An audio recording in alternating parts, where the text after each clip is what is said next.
The officer didn't rush. He didn't need to. Officer Daniel Carter stepped out of his patrol car with the kind of slow confidence that came from years of never being questioned. His uniform was crisp, his posture controlled, his pale face unreadable. He had already decided how this would go before he even closed the car door. Across the street, Ava Reynolds had just locked her boutique for a short break. She stood beside her black SUV, keys in hand, unaware that in the next few minutes, something simple was about to turn into something else entirely. "Mom," Carter called out, walking toward her. His tone wasn't aggressive. It didn't need to be. "You can't park here." Ava turned, slightly confused. "Excuse me?" Carter gestured toward her car without really looking at it. "No commercial parking between 3 and 7 p.m. You're in violation." Ava frowned and glanced around. The street was calm, lined with small businesses like hers. There were no signs, no painted curbs, nothing that suggested she was doing anything wrong. "I own this store," she said, her voice calm but firm. "I park here every day." Carter finally looked at her. Not fully, just enough to acknowledge her presence. His expression didn't change. "Doesn't matter," he replied. "The rule still applies." There was something in the way he said it. Not just authority, assumption. Like he had already decided she didn't know what she was talking about. Ava felt it immediately. Not anger, recognition. "You're mistaken," she said, keeping her tone even. "There's no restriction here." Carter gave a faint smile, the kind that didn't reach his eyes. "I've been doing this a long time," he said. "I know the law." It wasn't a discussion anymore. It was a dismissal. Ava noticed the way he didn't check anything. No signs. No notes. No hesitation. Just certainty. And not the kind that comes from being right. The kind that comes from believing you won't be challenged. Behind them, a tow truck slowly turned onto the street. Ava's eyes followed it, then snapped back to Carter. "You already called them?" "I like to stay efficient," he said, pulling out his citation book. That's when it hit her. This wasn't random. This wasn't confusion. This was deliberate. "You didn't even verify," she said quietly. Carter began writing, his pen moving steadily across the paper. "Mom, you can either move the vehicle or deal with the consequences. Those are your options." Option's a word that sounded fair, but didn't feel fair at all. Ava stood there, watching him write a ticket for something she knew wasn't wrong. Watching a man operate like the outcome had been decided the moment he saw her. He still hadn't asked a single real question. Not about the store, not about the parking, not about anything. Because to him, none of that mattered. What mattered was control. And the belief that she wouldn't push back. "You're making a mistake," Ava said, quieter now. Carter didn't look up. "If I had $1 for every time I heard that." He tore the ticket from the pad and held it out toward her without meeting her eyes. That small detail said everything. He wasn't engaging. He wasn't considering. He was finishing. The tow truck rolled closer, engine humming low. Ava didn't take the ticket immediately. She looked at it, then at him. And for the first time, Carter's hand paused slightly in the air, just for a second. Because hesitation, even silent hesitation, wasn't something he expected. "You have 5 minutes, he said, his voice a little firmer now. "After that, it's out of my hands." But it wasn't out of his hands. It had never been. Ava could feel the weight of the moment pressing in. Not just about the car. Not just about the fine. Something deeper, the quiet assumption behind everything he'd done. That she didn't belong here. That she wouldn't question him. That she would comply. Because people like her usually did. Ava slowly lifted her eyes and met his gaze fully this time. And in that moment, something shifted. Just slightly. Not in him, in her, because she understood exactly what he was counting on. and she wasn't going to give it to him. The tow truck didn't stop at the corner. It kept coming, slow, certain, like it had been called long before this moment even began. Ava Reynolds stood beside her SUV, her fingers tightening slightly around her keys. The late afternoon sun hit the glass storefront behind her, reflecting everything back, her shop, her car, and the officer standing a few feet away like he owned the outcome. Officer Daniel Carter flipped his citation book shut with a soft, final snap. "You've got 5 minutes," he said. Not a suggestion, a countdown. Ava glanced at the street again. Still no signs, no markings. Nothing had changed in the past 5 minutes, except the pressure building in her chest. "This doesn't make sense," she said, trying one last time to keep it grounded in logic. "There's no posted restriction. You didn't check anything." Carter adjusted his stance, resting one hand near his belt. Relaxed, unbothered. "I don't need to check," he replied. "I already know." That was the problem, not that he knew. That he believed he didn't have to prove it. The tow truck pulled up behind her SUV and idled. The driver didn't step out yet. He didn't need to. He had seen this before. He knew how this usually ended. Ava felt every second stretching.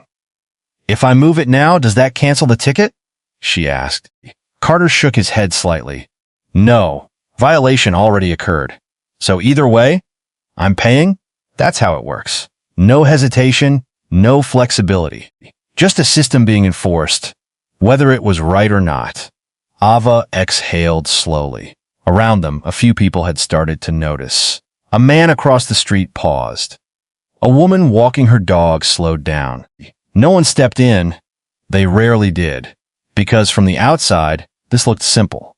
An officer doing his job, a woman being corrected. Nothing unusual. Ava looked back at Carter. "You didn't even ask if this was my property," she said quietly. That made him glance at her again, briefly, then away.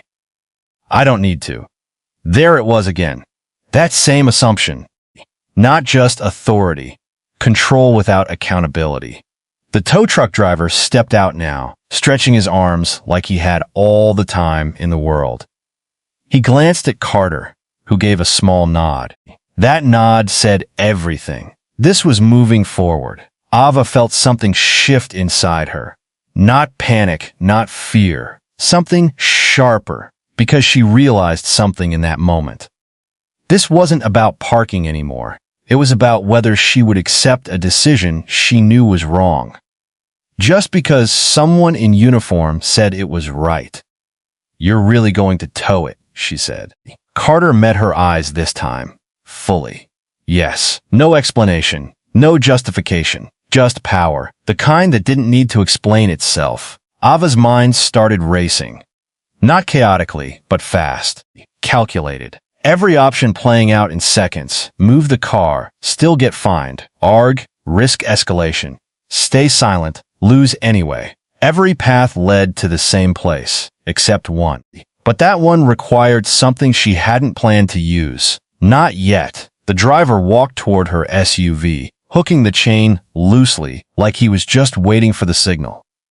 "Last chance," Carter said. Ava looked at her car, then at her shop. Her name printed cleanly on the glass. Everything she had worked for. Built. Protected. And now, in less than 10 minutes, someone was trying to take control of it. Without proof, without reason, without consequence. Because they thought they could. Ava's grip on her keys loosened.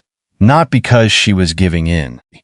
Because she had made a decision. She looked back at Carter, her expression no longer questioning, no longer explaining, just resolved. "Okay," she said quietly. Carter gave a small, satisfied nod, like the moment had finally corrected itself. Like this was how it was always supposed to end. Ava turned without another word and walked toward her shop. The tow truck driver paused. Carter didn't. He had seen this before. This was the part where people gave up, paid later, moved on, forgot. But as Ava reached the door, Something about the way she moved didn't match that pattern. No frustration, no defeat, no rush, just calm, deliberate. Carter's eyes followed her for a second longer than necessary. Something didn't sit right, but he ignored it. Because in his experience, moments like this always ended the same way. The person complied, the system moved on, and he stayed in control. Inside the shop, Ava closed the door behind her. The outside noise softened instantly. She stood still for a second, then reached into her bag, pulled out her phone, scrolled once. Stopped. Her thumb hovered over a name. The only option that didn't end with her losing. Outside, the chain tightened around her SUV. Inside, Ava took a slow breath and pressed call. Inside the boutique, the world went quiet. The glass door muted the street. The hum of the tow truck, the low chatter of bystanders, the steady authority of a situation moving forward without her. For a second, Ava Reynolds just stood there, phone in her hand, breathing steady, no panic, no hesitation, just clarity. Outside, the chain around her SUV tightened with a metallic pull. The driver was getting ready. The officer was waiting. The outcome, according to them, was already decided. Ava looked down at her screen. One name. Ethan Reynolds. She hadn't called him in months. Not because she couldn't, because she didn't need to. Ethan didn't live in her world of daily struggles, small business stress, and quiet battles. His world was bigger. Federal courts, high-level cases, decisions that carried weight. But right now, she needed weight. Her thumb pressed the call button. It rang once, twice then. Ava? His voice came sharp, alert, like he already knew this wasn't a casual call. What's wrong? Ava walked a few steps deeper into the shop, her eyes still fixed on the scene outside. There's an officer out here, she said. Calm but precise. He's towing my car.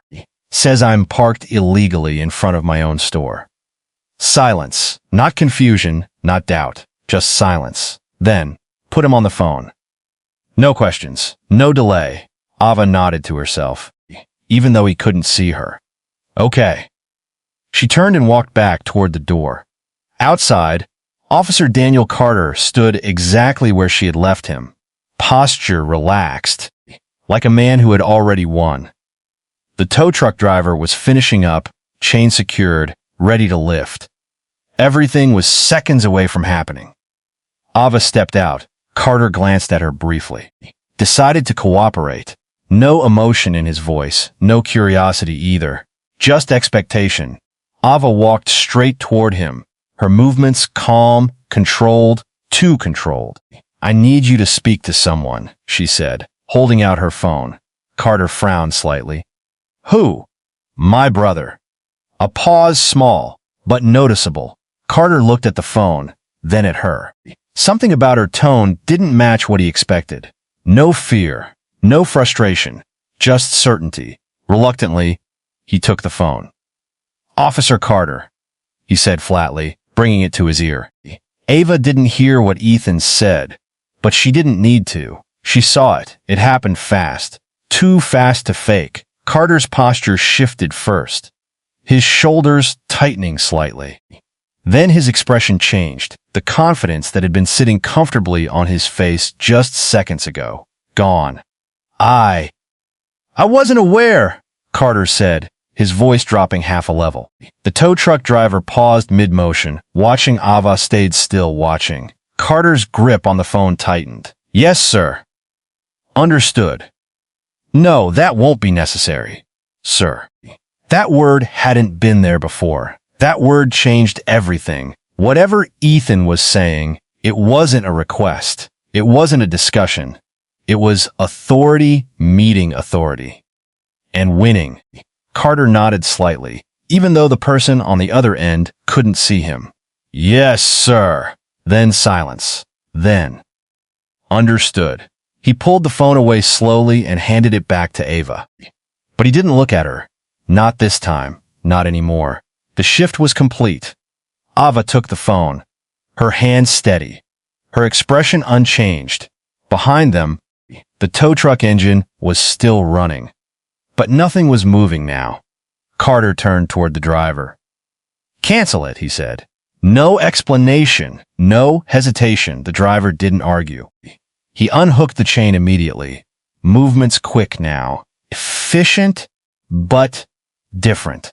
Like the situation had flipped without warning, which it had. Carter stepped back, adjusting his belt, his posture failing, to return to what it was before. But it couldn't, because moments like that don't reverse, they expose. Ava lifted the phone back to her ear. "Ethan? I'm still here," he said. Ava glanced at Carter, who was already turning toward his cruiser. "He's leaving," she said quietly. "Good," Ethan replied. "Stay there." Call ended. Ava lowered the phone slowly. Outside, the tow truck pulled away. The chain that had been seconds from taking her car, gone. The officer who had been completely certain, gone. All of it, gone. In less than a minute. Ava stood there, absorbing it, not shocked, not overwhelmed, just aware of what had just happened. Because it wasn't just about stopping a tow. It was about something deeper. 30 seconds earlier, she had no power in that situation. None lasek didn't matter. Truth didn't matter. Only authority. And then, one call, one connection, one shift. And suddenly, everything changed. Carter got into his cruiser without another word. No apology, no explanation. He drove off. Ava watched him go, her reflection faint in the glass behind her. The street looked the same, but it wasn't. Because now she understood something clearly. It was never about who was right. It was about who had the power to be heard. Officer Daniel Carter had built his career on certainty. The 12 years on the force had taught him how these moments usually played out. A complaint, a short explanation, a firm tone, and people complied. Not always happily, but eventually. That was the pattern. That was the rhythm of control. And right now, everything was moving exactly how it always did. The tow truck was in position. The chain had already been looped around the rear axle of the black SUV. The driver stood ready, waiting for the final signal. Across from him, Ava Reynolds stood still, phone in her hand, calm. Too calm. Carter noticed it, but dismissed it. People process pressure differently. Some argued, some panicked. Some went quiet. Quiet didn't worry him. Quiet meant acceptance. "Time's up," he said, his voice even, controlled. Ava didn't argue, didn't plead. She just stepped forward and held out her phone. "I need you to speak to someone." Carter frowned slightly. That wasn't part of the pattern. "Who?" he asked. "My brother." A small pause, not long but enough. Carter looked at her more carefully this time. There was no fear in her eyes, no hesitation, just a steady, almost unsettling confidence. Still, he took the phone, because whatever this was, it wouldn't change anything. "Officer Carter," he said, lifting it to his ear.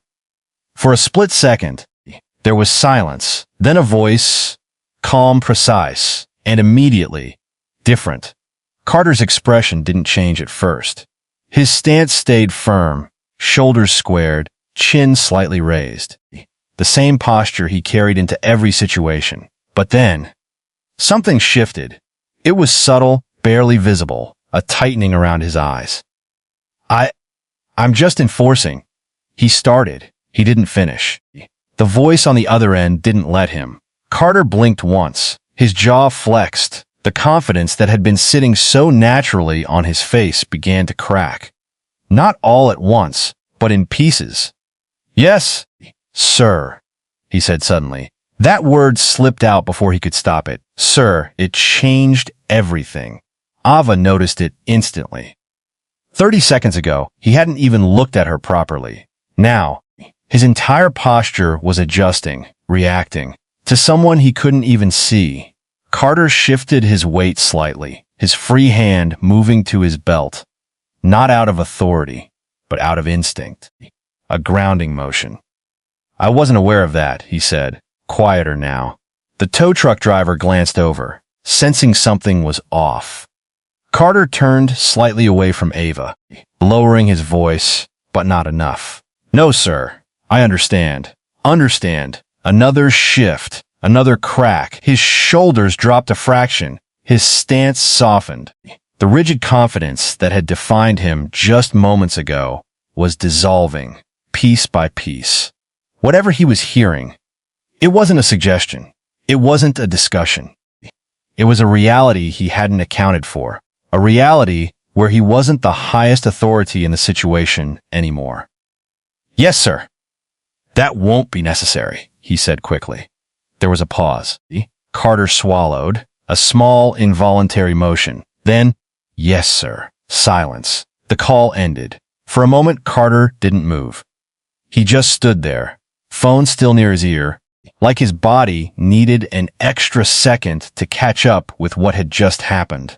Then he lowered it, slowly, carefully, like the weight of it had changed. He handed the phone back to Ava without looking at her. That was the biggest change of all. Before, he had controlled eye contact, used it to assert dominance, to dismiss, to decide. Now, he avoided it completely. Carter turned toward the tow truck driver. Cancel it, he said. The words came out faster than before, less controlled, more urgent. The driver didn't question it. He moved immediately, unhooking the chain, stepping back like he didn't want to be part of whatever had just happened. Carter adjusted his uniform, straightening it instinctively, but the movement didn't restore what had been lost. Because confidence like that doesn't come back instantly, not after it's exposed. He took a step back toward his cruiser, then another. His movements were sharper now, less fluid. The ease was gone. Ava stood still, watching him, not with anger, not with victory, just awareness, because she had seen it happen in real time. The exact moment power shifted. Carter reached his car door, opened it quickly, and got inside without another word. No explanation, no apology, no attempt to regain control, because there was nothing left to control. The engine started, the cruiser pulled away, and just like that, he was gone. Ava looked down at her phone for a second, then back at the empty street. Less than a minute, that's all it had taken. A man who had walked in with complete certainty, who had controlled every second of the situation, had unraveled in under 60 seconds. Not because the facts changed, not because the truth changed, but because something else entered the equation. Something he couldn't override, authority stronger than his own. And in that moment, his confidence didn't just weaken, it collapsed. By the next morning, it wasn't just Ava Reynolds' story anymore. It was a pattern. At first, it started small. Comments under a local news post. People sharing similar experiences. Same officer. Same tone. Same outcome. I thought it was just me. That line appeared again and again. Ava sat inside her boutique, phone in hand, scrolling slowly. Her name was already out there. Local business owner challenges wrongful tow attempt. But what caught her attention wasn't the headline. It was the replies. A man named Trevor commented that his food truck had been towed twice in the same zone. No clear signage, same officer involved. A woman named Denise wrote that she had paid over $600 in fines last year for violations. She never fully understood. Another post, another name, and then another, different businesses. Different days, same story, same officer. Daniel Carter. Ava felt something settle in her chest. Not surprise, confirmation. Because what happened yesterday hadn't felt random. It had felt practiced. Her phone rang. Ethan. You're seeing it, right? He asked. Yes, Ava said quietly. This isn't new. No, Ethan replied. It's not. A pause. Then, we pulled his record this morning. Ava leaned against the counter, her grip tightening slightly on the phone. And? Over 180 citations in the last 4 years, Ethan said. More than 85% issued to small business owners. Ava closed her eyes for a second. How many of them look like me? She asked. Ethan didn't answer immediately. That's part of the investigation now, he said carefully. But the pattern is clear. Ava didn't need the exact number. She already knew, because she had seen that look before. Not just from Carter, from others. The quiet assumption, the quick judgment, the confidence that came from believing no one would push back. He's been doing this for years, Ava said. Yes, and no one stopped him. Another pause. Not until now. That part didn't feel like victory. It felt heavy, because it meant something simple. He had been right about one thing. Most people didn't fight back. Outside, a small group had gathered near her shop. Not a crowd, just a few people talking, pointing occasionally toward her storefront. The story was spreading, but not because of what almost happened to her, because of what had been happening to everyone else. Later that afternoon, a black SUV pulled up again. Not the same as yesterday. This one was official. 2 investigators stepped out, followed by a third carrying a file. They walked into her shop with purpose. Ms. Reynolds? One of them asked. Yes, we're building a case, he said. And your incident is the starting point. Ava nodded slowly. I figured. He opened the file and placed it on the counter. Inside, photos, citations, reports, all with the same name at the top. Officer Daniel Carter. This isn't isolated, the investigator continued. We've got multiple complaints going back years. Most were never formally challenged. Why? Ava asked. The man looked at her directly. Because the amounts weren't big enough to fight, he said, and the process was complicated enough to discourage it. Ava let that sink in. Small amounts. Repeated. Calculated. Not enough to trigger alarm, but enough to cause damage over time. It adds up, she said quietly. The investigator nodded. It always does. He flipped to another page, maps of the city, marked zones.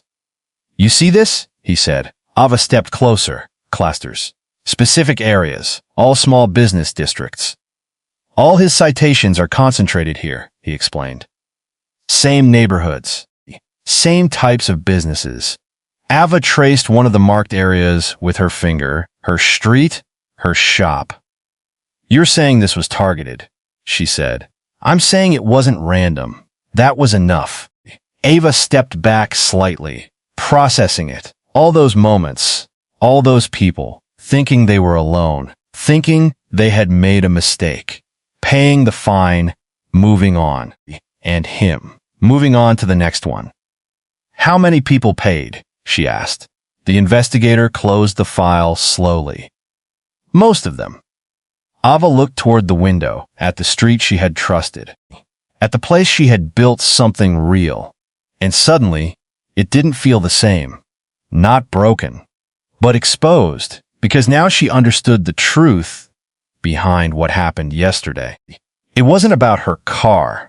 It wasn't about a misunderstanding. It was a system, a pattern. And he had been confident, not because he was right, but because he had been getting away with it for years. Her phone buzzed again, another message, another person sharing their story. Ava read it slowly, then looked up. They thought no one would connect it, she said. The investigator gave a small nod. They usually don't. Ava exhaled, then said quietly, they do now. 3 months later, the city looked the same streets, same storefronts, same quiet rhythm of people opening doors, serving customers, closing up at sunset. But underneath that normal routine, something had shifted. It started with one moment, one decision. And now, everything connected to it was unraveling. Ava Reynolds stood outside her boutique, her hands resting lightly against the glass door. Her name was still there. Clean, steady, untouched. But now, when she looked at it, she didn't just see a business. She saw a line that hadn't been crossed. Across the street, a news van was parked. Cameras weren't rolling right now, but they had been almost every day for the past week, because what began as a simple towing incident had become something much bigger. Officer Daniel Carter was no longer on the force. He hadn't resigned quietly. He had been removed, suspended first, then investigated, then charged. The details had come out slowly, but when they didn't stop. Records showed years of targeted citations, small businesses, repeated violations, same zones, same patterns. People who had paid fines they didn't understand. People who never questioned it, because they didn't think they could. And at the center of it, Carter. A man who had operated with complete certainty that no one would ever challenge him. Until someone did. Ava stepped out onto the sidewalk, the cool air brushing against her face. It felt normal, but she knew it wasn't. Nothing about this was normal. Her phone buzzed. Ethan. They confirmed it, he said as soon as she answered. He's officially terminated. Ava didn't respond immediately. She watched a couple walk past her shop, laughing, unaware of everything that had happened here just weeks ago. And the case? She asked. Moving forward, Ethan said. Civil rights violations, abuse of authority. It's not just internal anymore. Ava nodded slowly. It wasn't just about his job. It was about everything behind it. All because of that day, she said quietly. No, Ethan corrected. Because of what that day exposed. That was the truth. Because Carter losing his badge wasn't the biggest impact. The system being questioned. That was. The city had already started reviewing parking enforcement policies. Old citations were being re-examined. Refunds were being discussed. Departments were being audited. Not because they wanted to, because they had to. Because once a pattern is seen, it can't be unseen. Ava leaned against the side of her doorframe, her eyes drifting to the exact spot where her car had been that day. Nothing marked it, no sign, no reminder. But she remembered every second, the tone in his voice, the certainty in his actions, the way he didn't even consider he might be wrong. And then, the moment everything changed. You ever think about what would have happened if you stayed quiet? Ethan asked. Ava let out a slow breath. Yeah, she said. And? She paused, then looked back at her shop, at everything she had built. At best, I would have lost money, she said. At worst, I would have thought I deserved it. That part mattered, because that's how it had worked for years. Not just taking money, but planting doubt, making people question themselves instead of the system. Ethan didn't respond right away, because there wasn't much to say to that. Ava straightened slightly, her posture more certain now than it had ever been. It wasn't just about stopping him, she added. It was about stopping what he thought he could keep doing. Exactly, Ethan said quietly. Across the street, someone pointed at her shop, recognizing it, recognizing her. Ava noticed, but didn't react. Because this wasn't about attention. It wasn't about being seen. It was about what had changed because she refused to back down. One call, she said. Ethan exhaled softly. One decision. Ava nodded, because that's all it had been. A single moment where she could have stayed silent, but didn't. And that moment didn't just end a situation. It ended a pattern, exposed a system, and forced people to look at something they had ignored for years. Ava glanced down the street one last time. Everything looked the same, but she knew better. Because sometimes it only takes one moment of courage to reveal everything that was broken.